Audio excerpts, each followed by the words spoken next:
Shalom Bapak Ibu Saudara yang dikasihi Tuhan, selamat sore, selamat malam. Hari ini Selasa 23 November 2021. Mari kita persiapkan hati kita persiapkan jiwa kita untuk kita belajar sebagian kebenaran firman Tuhan. Mari kita awali di dalam doa. Bapa di surga, segala puji, hormat, syukur kami naikkan kehadirat-Mu. Kami bersyukur atas kasih dan kemurahan-Mu, penyertaan dan pemeliharaanmu sepanjang hari. Dan kalau kami saat ini Kau berikan waktu yang indah untuk kami belajar sebagian kebenaran firman-Mu, kami bersyukur. Urapi hamba-Mu dan urapi setiap kami yang mendengarkan pemberitaan firman-Mu. Biarlah sore hari ini menjadi sore yang penuh berkat bagi setiap kami. Dalam nama Tuhan Yesus Kristus kami serahkan jalannya pemberitaan ini dalam tangan kasih-Mu. Haleluya. Amin. Bapak Ibu Saudara yang dikasihi Tuhan, yang pernah saya katakan bahwa dalam kebenaran ini, ya, jadi kebenaran-kebenaran yang ada di dalam Alkitab, yaitu firman Tuhan itu semuanya kondisional, artinya semuanya bersyarat. Ya, ini harus menjadi pemahaman semua orang percaya. Jadi semua kebenaran itu bersyarat, artinya ya, apa yang dijanjikan, pengharapan apa yang akan diberikan pada orang percaya itu pasti akan dipenuhi sepanjang apa yang disyaratkan itu harus kita penuhi juga. Ya. Jadi jangan kita mau menerima berkatnya, kita mau menerima kenyamanannya menjadi orang percaya, tapi kita tidak mau membayar harga. Ya, tidak mau membayar harga. Ini tidak logis dan Tuhan tidak pernah mengajarkan hal ini. Ya, karena kalau sampai itu terjadi secara tidak langsung, ini akan merusak mental orang percaya. Ya, orang percaya menjadi orang yang tidak bertanggung jawab.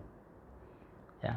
Dan yang kedua, Bapak Ibu Saudara, yang selalu sering saya katakan bahwa harus ada waktu. Ya, harus ada waktu yang kita sediakan untuk kita mendengar suara Tuhan. Ya, untuk kita duduk di kaki Tuhan dengan teduh. Ya, bahkan kalau perlu kita tidak meminta apapun, tetapi kita hanya mau supaya Tuhan menunjukkan segala, ya, semua kesalahan dan kekurangan kita, kelemahan kita. Ya, karena di sanalah, justru disitulah letak berkat bagi kita, Bapak Ibu Saudara dan saya. Ya, kita mau, Bapak Ibu Saudara coba bayangkan, kalau misalnya seseorang itu tidak ada yang pernah mengingatkan bahwa dia itu salah. Ya, tidak ada orang yang bisa atau berani mengingatkan bahwa dia itu salah. Nah, ini justru membahayakan bagi orang itu. Ya. Maka kenapa kok sampai Alkitab katakan orang kaya susah masuk surga? Itu karena rata-rata orang kaya dan orang yang merasa dirinya hebat itu biasanya sulit untuk mendengar masukan orang lain. Ya. Sulit untuk menerima kritik orang lain. Ya. Apa yang ada di dalam benaknya, apa ada dalam pikirannya itu menurut dia selalu benar. Nah, ini salah. Ya, ini salah. Ya, dan Tuhan itu pasti akan menggenapi apa yang dijanjikan. Tetapi juga ingat bahwa Tuhan juga bisa memberikan pelajaran bagi kita. Tuhan juga bisa mendisiplin. Nah, ini yang saya katakan. Mendisiplin orang percaya. Artinya apa? Ketika kita keluar dari rel kebenaran, maka Tuhan akan nyatakan bahwa kita itu salah. Nah, itu biasanya lewat peristiwa-peristiwa hidup yang membuat kita tidak nyaman, sehingga kita akhirnya ingat, oh ya, mungkin aku ada salah di hadapan Tuhan. Nah, mereka baru sadar. Nah, ini justru orang-orang yang dikasihi Tuhan, orang-orang yang dikasihi Tuhan itu justru dia akan sering diingatkan. Maka Alkitab katakan, orang yang kukasihi itu akan kusesah dan kuhajar. Ya, karena dikasihi. Tuhan nggak mau kita itu melenceng terlalu jauh yang akhirnya kita terhilang dari hadapan Tuhan. Nah, ini tidak mau. Ya, maka yang sering saya katakan bahwa sediakan waktu, ya, sediakan waktu yang cukup untuk kita ada di kaki Tuhan, dan mari persoalkan hidup kita. Ya, dan Alkitab juga katakan jangan kita mengeraskan hati kita seperti orang Israel di padang gurun yang dia mengeraskan hatinya, yang akhirnya Tuhan hukum banyak di antara mereka yang binasa. Kenapa? Mengeraskan hatinya. Ya, Bapak Ibu Saudara dan saya tidak perlu meragukan kasih Tuhan terhadap kita, orang percaya.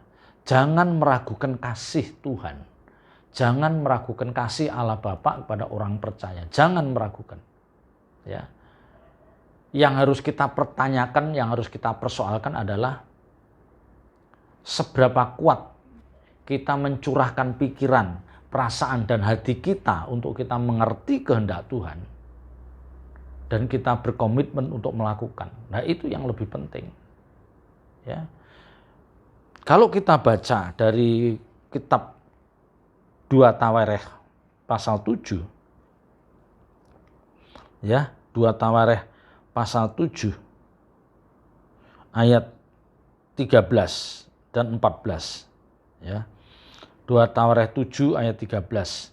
Bila mana aku menutup langit sehingga tidak ada hujan, dan bila mana aku menyuruh belalang memakan habis hasil bumi, dan bila mana aku melepaskan penyakit sampar di antara umatku, dan umatku yang atasnya namaku disebut mendedahkan diri, berdoa dan mencari wajahku, lalu berbalik dari jalan-jalannya yang jahat, maka aku akan mendengar dari surga dan mengampuni dosa mereka serta memulihkan negeri mereka. Ya. Nah, ini berbicara tentang apa? Tentang kemahakuasaan Tuhan. Ya, jadi kemahakuasaan Tuhan dan apa?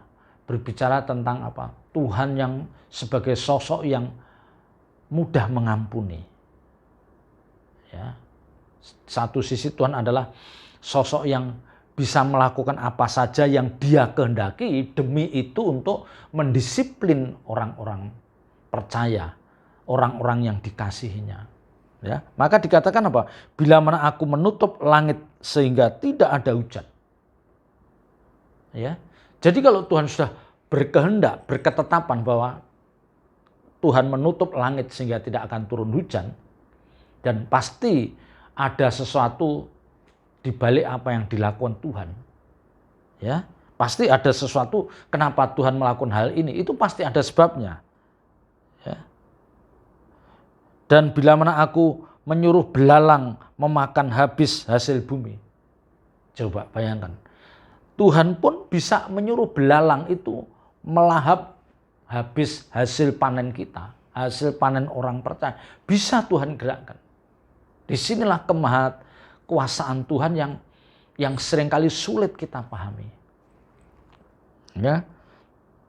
Dan bila mana aku melepaskan penyakit sampar di antara umatku, bahkan sampai penyakit sampar pun bisa Tuhan izinkan untuk hadir di tengah-tengah umatnya.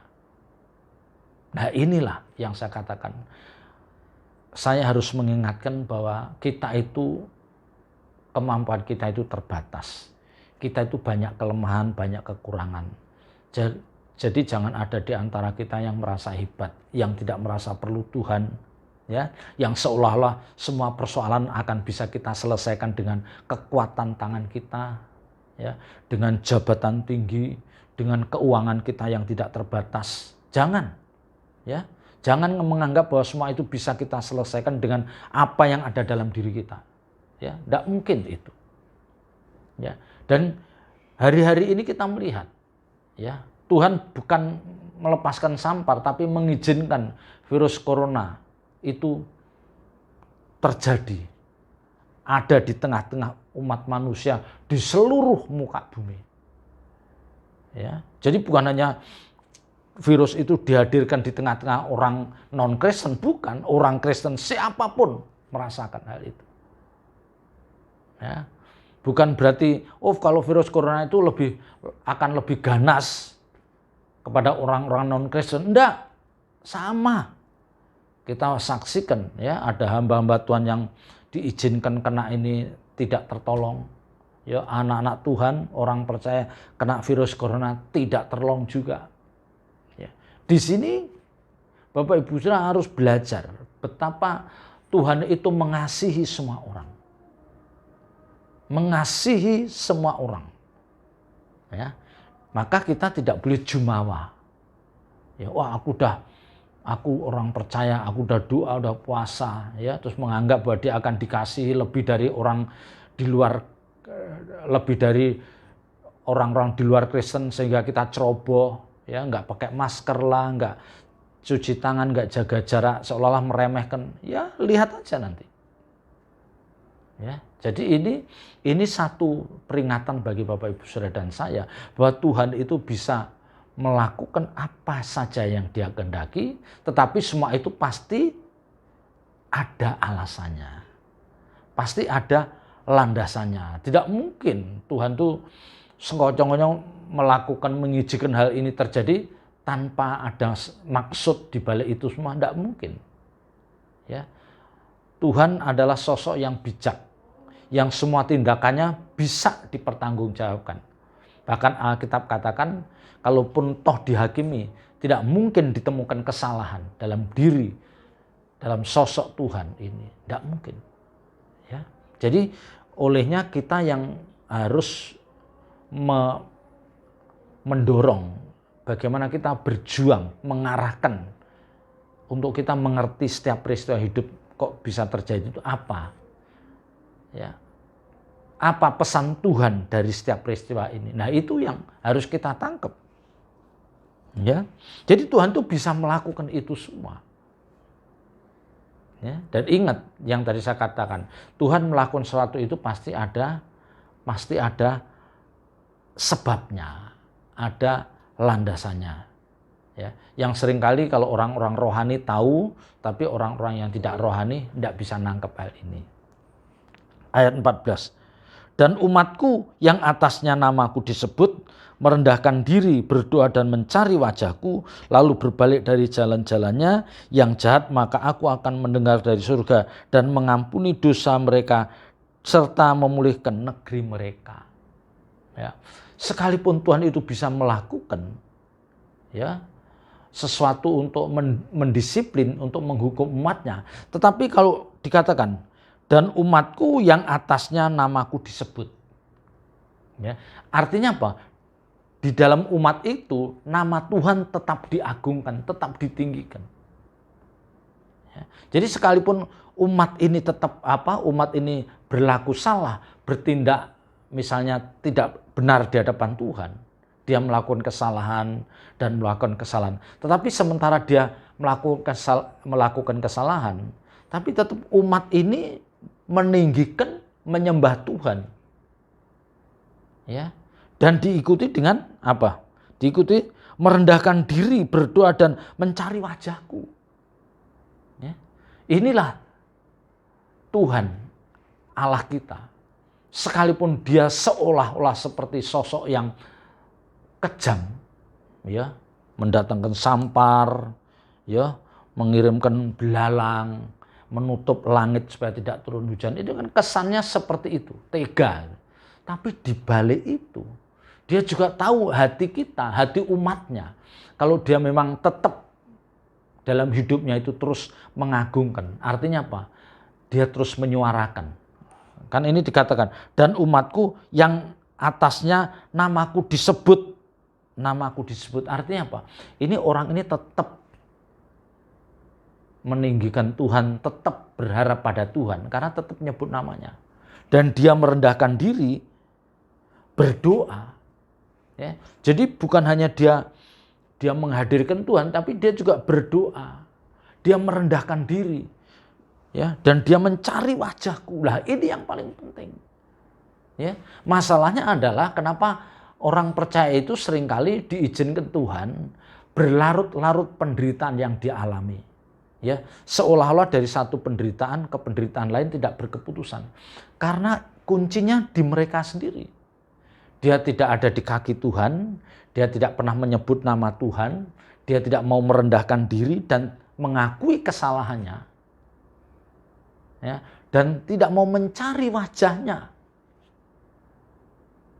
Ya, jadi ini kuncinya. Maka kalau mereka salah hanya misalnya dia melakukan kesalahan dan kesalahan itu di hadapan Tuhan cukup fatal. Terus dia hanya berdoa, Tuhan ampuni aku, ya Tuhan ampuni aku, ya maafkan aku, gitu. Jangan timpakan hukuman pada aku. Udah terbatas hanya doa itu saja. Nah, Tuhan kan tahu hati kita. Lah, orang ini sudah melakukan dosa begitu kok hanya berdoa seperti itu, tidak menunjukkan dia merendahkan dirinya, ya, dia tidak menunjukkan merendahkan diri atau berdoa yang amat yang begitu tulus dan sungguh dan mencari wajahku. Enggak. Ya Tuhan biarkan. Ya, Tuhan akan biarkan sampai kapan kamu tidak merubah karakter kamu yang buruk ini. Nah, maka Bapak Ibu Saudara, pada malam hari ini saya mengingatkan, setiap kita pasti pernah berbuat salah.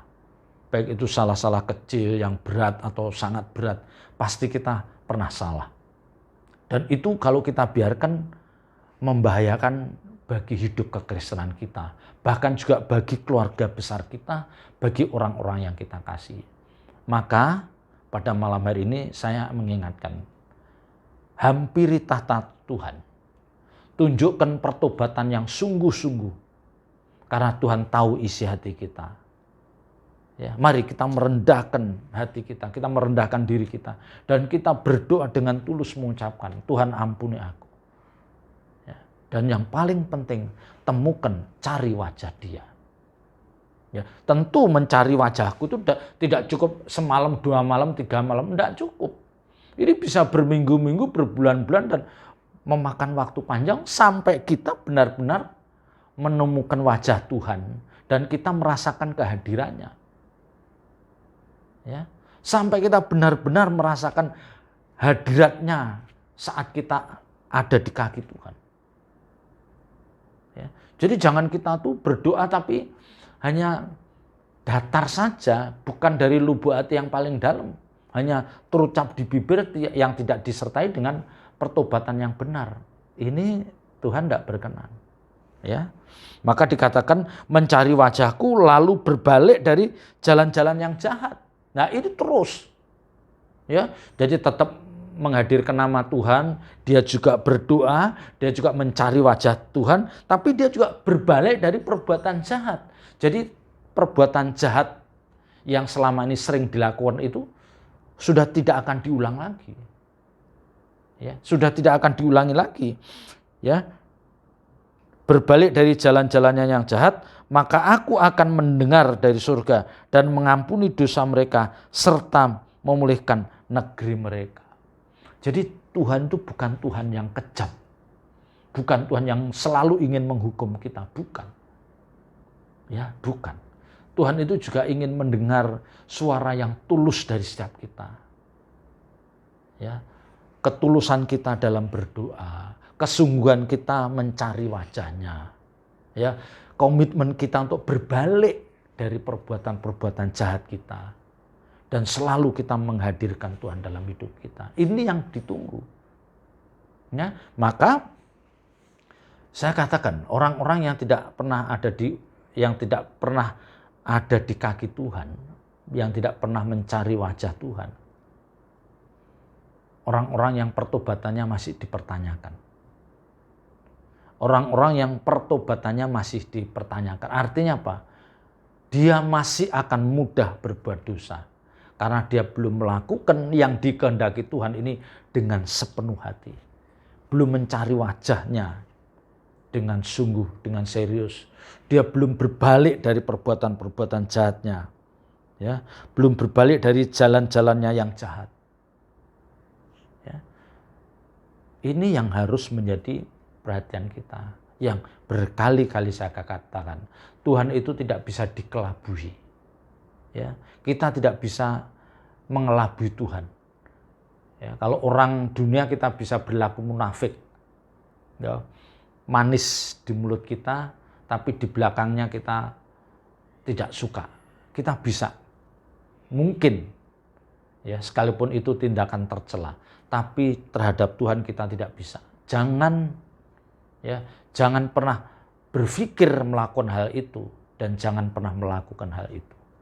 Ya, karena nanti urusannya panjang. Lebih baik kita menyerah. Tuhan, saya benar-benar mohon ampun. Ya, mungkin saya kilap, saya ceroboh, saya emosi. Tuhan pulihkan aku. Nah, ini tidak cukup berhenti di situ, tapi saya katakan mencari wajah Tuhan yang bukan hanya seminggu, 2 minggu, sebulan, 2 bulan, bisa bertahun-tahun sampai kita benar-benar menemukan hadiratnya dalam hidup kita. Ya, itu yang lebih penting. Ya. Dan yang bisa dilihat apa?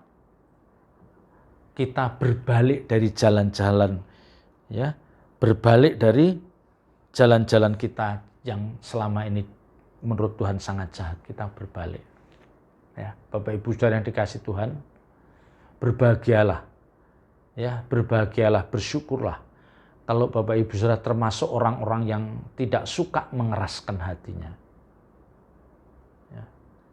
Bersyukur kalau Bapak Ibu Saudara memiliki sifat ya, tidak mudah mengeraskan hatinya, tidak pernah merasa benar. Tapi Bapak Ibu Saudara memiliki kelembutan. Tuhan berbicara lewat kebenaran firman Tuhan, Bapak Ibu Saudara langsung sadar. Ya, jangan mengeraskan hati. Ya, celakalah orang-orang yang mengeraskan hati. Mereka pasti akan menuai apa yang dia tabur. Tapi bagi Bapak Ibu Saudara dan saya yang mengerti kebenaran ini, kita harus yakin bahwa Tuhan adalah sosok yang maha mengampuni, mengasihi kita. Ya, dan kehadiran kita dinantikan oleh Tuhan. Kehadiran Bapak Ibu Saudara, suara kita, ya, doa penyembahan kita itu dinantikan oleh Tuhan. Jangan tidak melakukan itu. Ya, jangan tidak melakukan hal ini. Ya, percayalah, Tuhan akan memberikan jalan keluar yang seringkali itu tidak pernah kita bayangkan. Jalan keluar yang disediakan Tuhan, penyelesaian yang disiapkan Tuhan bagi orang-orang yang mau merendahkan dirinya, yang mau terus berdoa, yang mau terus mencari wajahnya dan berbalik dari jalan-jalan yang jahat, itu sungguh sangat mengagumkan. Saya sangat meyakini hal ini. Ya, Tuhan bisa merancang sesuatu demi kebaikan Bapak Ibu Saudara dan saya. Ya, olehnya saya mengingatkan, cari wajahnya, mari kita merendahkan hati kita dan kita berbalik dari perbuatan-perbuatan jahat kita. Ya, niscaya Tuhan akan terus memimpin perjalanan hidup kita. Dan itu yang memang kita nantikan, itu yang memang kita harapkan. Selamat berjuang, Tuhan Yesus memberkati. Mari kita tutup dalam doa. Bapa di surga, kami mengucap syukur atas lawatan-Mu dalam pemberitaan firman sore malam hari ini. Meteraikan firman-Mu dalam setiap hati kami dan ajar kami melakukannya dengan penuh ketaatan dan dengan komitmen yang kuat. Terpuji nama-Mu kekal selama-lamanya. Dalam nama Tuhan Yesus Kristus kami berdoa dan mengucap syukur. Haleluya. Amin.